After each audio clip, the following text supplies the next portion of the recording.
Donald ট্রাম্পের হুমকি এখন চূড়ান্ত পর্যায়ে। তিনি শুধু তেলকূপ বা বিদ্যুৎ কেন্দ্র নয়, এমনকি ইরানের সুপেয় পানি তৈরি প্ল্যান্টগুলো ধূলিসাৎ করার হুঁশিয়ারি দিয়েছেন। কিন্তু প্রশ্ন হলো, আমেরিকা কি সত্যি এতটা ঝুঁকি নিতে পারবে?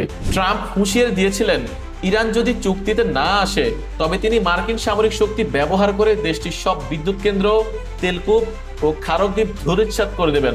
যুক্তরাষ্ট্রের সামরিক সক্ষমতা নিয়ে কোনো সন্দেহ নেই, তবে মার্কিন বাহিনী হামলা চালালে ইরানও নিশ্চিতভাবেই পাল্টা আঘাত করবে।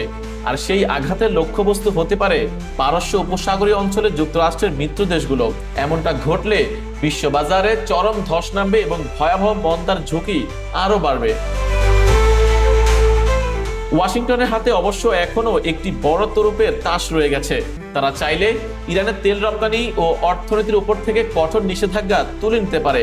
স্বাভাবিক পথে তেল বিক্রি করতে না পেরে ইরানের ইসলামী শাসন ব্যবস্থা বর্তমানে চরম সংকটের মধ্য দিয়ে যাচ্ছে। সম্প্রতি দেশটিতে শাসন ব্যবস্থার বিরুদ্ধে যে গণবিক্ষোভ নিরাপত্তা বাহিনী নৃশংসভাবে দমন করেছে, তার পেছনেও বড় কারণ ছিল এই অর্থনৈতিক বঞ্চনা। এদিকে ইরানি লক্ষ্যবস্তুতে হামলার প্রতিদিনকার যে হিসাব যুক্তরাষ্ট্র দিচ্ছে, তা নিয়ে অনেক বিশ্লেষক উদ্বেগ প্রকাশ করেছেন। এটি ভিয়েতনাম যুদ্ধে সেই বডি কাউন্ট বা লাশের হিসাবের কথা মনে করিয়ে দিচ্ছে, যা আসলে যুদ্ধের সামগ্রিক ক্ষয়ক্ষতি ও ভয়াবহতাকে আড়াল করত।